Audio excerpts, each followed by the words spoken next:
Hi hello ನನ್ನೆಲ್ಲ ವೀಕ್ಷಕರಿಗೆ ಸ್ವಾಗತ. ಸ್ನೇಹಿತರೆ, ನೀವು ಹಾಲು ಕೇಸವನ್ನು ಕೇಳಿರ್ಬೋದು. ಅದರಿಂದ ಒಂದು ಪಲ್ಯನ ಮಾಡೋದು ಹೇಗೆ ಅನ್ನೋದನ್ನು ನಾನು ನಿಮ್ಮ ಜೊತೆಗೆ ಶೇರ್ ಮಾಡ್ಕೊತಾ ಇದ್ದೀನಿ. ನೋಡಿ, ಇದನ್ನು ಚೆನ್ನಾಗಿ ವಾಶ್ ಮಾಡಿ ತಂದಿಟ್ಟಿರುವಂಥ ಹಾಲು ಕೇಸ. ಇದು ಮಣ್ಣಲ್ಲಿರೋದ್ರಿಂದಾಗಿ ನಾವು ತುಂಬ ಸತಿ ಚೆನ್ನಾಗಿ ನೀರಲ್ಲಿ ವಾಶ್ ಮಾಡಬೇಕಾಗತ್ತೆ. ಹಾಗೆ ಅದ್ರ ಮೇಲುಗಡೆ ಇರುವಂಥ ಸಿಪ್ಪೆನ ನಾವು ಹೀಗೆ ತೆಗೆದಿಟ್ಕೋಬೇಕಾಗತ್ತೆ. ಚೆನ್ನಾಗಿ ಅದ್ರ ಮೇಲುಗಡೆ ಸ್ಮೂತಾಗೇ ಇರುತ್ತೆ. ನೀವು ಆರಾಮಾಗಿ ಸಿಪ್ಪೆನ ತೆಗಿಬೋದು. ಮೇಲುಗಡೆ ಇರೋದನ್ನು ತೆಗೆದು ಒಂದು ನೀರಿಗೆ ಹಾಕಿಟ್ಕೊಳ್ಳೋಣ. ಫ್ರೆಂಡ್ಸ್, ಯಾರೆಲ್ಲ ನನ್ನ ಚಾನಲ್ನ ನೋಡ್ತಾ ಇದ್ದೀರೋ ನೀವೆಲ್ಲ ಸಬ್ಸ್ಕ್ರೈಬ್ ಆಗಿರಿ. ಹಾಗೆ ನಿಮಗೆ ಈ ರೆಸಿಪಿ ಇಷ್ಟವಾದರೆ ಒಂದು ಲೈಕ್ ಕೊಡಿರಿ ಆಯಿತಾ. ಓಕೆ, ಇದನ್ನೆಲ್ಲ ಇವಾಗ ನಾನು ಕಟ್ ಮಾಡ್ಕೊಳ್ಳೋಣ. ಸಣ್ಣದಾಗಿ ಪೀಸ್ ಮಾಡ್ಕೊಳ್ಳೋಣ. ಒಂದು ಮೀಡಿಯಮ್ ಸೈಜಲ್ಲಿ ಅದನ್ನು ಕಟ್ ಮಾಡಿ ಪೀಸ್ ಮಾಡಿ ಇಟ್ಕೊಳ್ಳೋಣ. ನೋಡಿರಿ, ಒಳ್ಳೆ ಪನ್ನೀರ್ ಕ್ಯೂಬ್ಸ್ ಥರ ಕಾಣಿಸ್ತಾ ಇದೆ ನೋಡಲಿಕ್ಕೆ. ಅಷ್ಟು ಚೆನ್ನಾಗಿದೆ. ಸಾಂಬಾರು ಸಹ ಮಾಡಿದರೆ ತುಂಬ ಟೇಸ್ಟ್ ಇರುತ್ತೆ, ತಿನ್ನಲಿಕ್ಕೂ ಟೇಸ್ಟ್ ಇದೆ.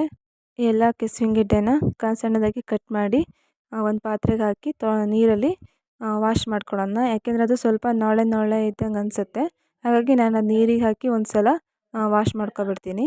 ಇದಕ್ಕೆ ಬೇವಿನ ಸೊಪ್ಪು, ಒಂದೆರಡು ಎಸಳು ಬೇವಿನ ಸೊಪ್ಪು ಹಾಕೋಣ.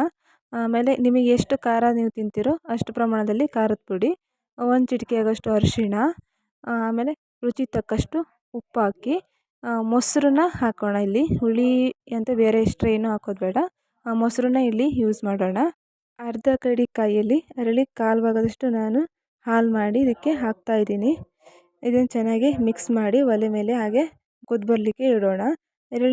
ಇದು ಸ್ವಲ್ಪ ನೀವು ಕಾಯಿ ಹಾಲಿನ ಜೊತೆಗೆ ನೀರು ಮಿಕ್ಸ್ ಮಾಡಿಕೊಂಡ್ರೆ ಬೇಯೋದಕ್ಕೆ ಸ್ವಲ್ಪ ನೀರಿನ ಅಂಶ ಸಿಗುತ್ತದೆ. ಇವಾಗ ಇದು ಬತ್ತುತ್ತಾ ಬರುತ್ತೆ. ಬತ್ತಿ ಚೆನ್ನಾಗಿ ಬೆಂದು ಬರುತ್ತೆ. ನೋಡ್ಬೋದು ನೀವು. ಇನ್ನೊಂದು ಸ್ವಲ್ಪ ಹೊತ್ತು ಬಿಟ್ಟರ ಮೇಲೆ ಇದು ಗಟ್ಟಿ ಆಗುತ್ತೆ. ನೋಡಿ, ಇವಾಗ ಇಷ್ಟು ಗಟ್ಟಿಯಾಗಿದೆ ಅಂದರೆ ನೀರಂಶ ಎಲ್ಲ ಹೋಗಿದೆ. ಕೇವಲ ಕಾಯಿ ಪಸೆ ಮಾತ್ರ ಇದೆ ಇದರಲ್ಲಿ. ಇವಾಗ ಇದಕ್ಕೊಂದು ಸಿಂಪಲ್ ಆಗಿರುವಂಥ ಒಂದು ಒಗ್ಗರಣೆಯನ್ನು ಕೊಡೋಣ. ಒಂದು ಬಾಣಲೆಗೆ ಎಣ್ಣೆ ಹಾಕಿ ಅದಕ್ಕೆ ಬೆಳ್ಳುಳ್ಳಿ, ಸಾಸಿವೆನ ಹಾಕ್ಕೊಳ್ಳೋಣ. ಹಾಗೆ ನಾನಿಲ್ಲಿ ಪಲಾವ್ ಎಲೆನ ಯೂಸ್ ಮಾಡ್ತಾಯಿದ್ದೀನಿ. ಪಲಾವ್ ಎಲೆ ಅದು ಟೇಸ್ಟು ಚೆನ್ನಾಗಿ ಬರುತ್ತೆ, ಹಾಗೆ ಸ್ಮೆಲ್ಲು ಚೆನ್ನಾಗಿ ಬಂದಿರುತ್ತೆ. ಆಮೇಲೆ 2 ಒಣಮೆಣಸನ್ನ ಕಟ್ ಮಾಡಿ ಹಾಕ್ಕೊಂಡಾಗ ನಮಗೆ ಒಗ್ಗರಣೆ ಟೇಸ್ಟಾಗಿ ಸಿಗುತ್ತೆ.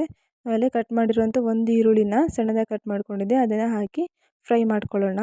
ಹಾಗೆ ಉಪ್ಪು ಹಾಕ್ಕೊಂಡು ನಿಮಗೆ ರುಚಿಗೆ ಎಷ್ಟು ಬೇಕೋ ಅಷ್ಟು ಉಪ್ಪು ಹಾಕ್ಕೊಂಡು ಚೆನ್ನಾಗಿ ಫ್ರೈ ಮಾಡ್ಕೊಳ್ಳೋಣ. ಫ್ರೆಂಡ್ಸ್, ಇದು ನಿಮಗೆಲ್ಲಾದರೂ ಹಾಲು ಕೇಸ ಸಿಕ್ಕಿದರೆ ಖಂಡಿತವಾಗಿಯೂ ಈ ಥರ ಒಂದು ಸಲ ನೀವು ಟ್ರೈ ಮಾಡಿ ನೋಡಿರಿ. ಚೆನ್ನಾಗಿ ಬಂದಿರುತ್ತೆ. ಅದು ಬೇಯಲಿಕ್ಕೂ ತುಂಬ ಹೊತ್ತು ತಗೊಳ್ಳೋದಿಲ್ಲ. ನೀವು ಆರಾಮಾಗಿ ಇದನ್ನು ಟೈಮ್ ಇದ್ದಾಗ ಮಾಡ್ಕೋಬೋದು. ಇವಾಗ ಒಗ್ಗರಣೆನೆಲ್ಲ ಇದಕ್ಕೆ ಹಾಕಿ ಒಂದು ಸಲ ಚೆನ್ನಾಗಿ ಮಿಕ್ಸ್ ಮಾಡ್ಕೊಳ್ಳೋಣ. ನೋಡ್ಬೋದು ಎಷ್ಟು ಚೆನ್ನಾಗಿ ಬಂದಿದೆ ಅಂತ. ಆವಾಗ ಎಷ್ಟು ನೀರಿತ್ತು, ಇವಾಗೆಲ್ಲ ನೀರು ಬತ್ತಿ ಚೆನ್ನಾಗಿ ಬೆಂದು ಬಂದಿದೆ ಗೆಡ್ಡೆನೂ ಸಹ. ಹಾಗೆ ಇದು ಅಷ್ಟೊಂದೇನು ತುರುಕಿ ಅಂತ ಅನಿಸೋದಿಲ್ಲ. ಕೆಲವೊಂದು ಕೇಸ ಎಲ್ಲ ನಮಗೆ ಮುಟ್ಟಿದ್ರೇ ಕೈ ತುರುಕಿ ಬರುತ್ತೆ, ಆದರೆ ಇದು ಹಾಗೇನು ಅನಿಸೋದಿಲ್ಲ. ನೋಡಿ ಫ್ರೆಂಡ್ಸ್, ನಿಮಗೆ ಇಷ್ಟವಾದರೆ ಒಂದು ಲೈಕ್ ಮಾಡಿರಿ. Thank you.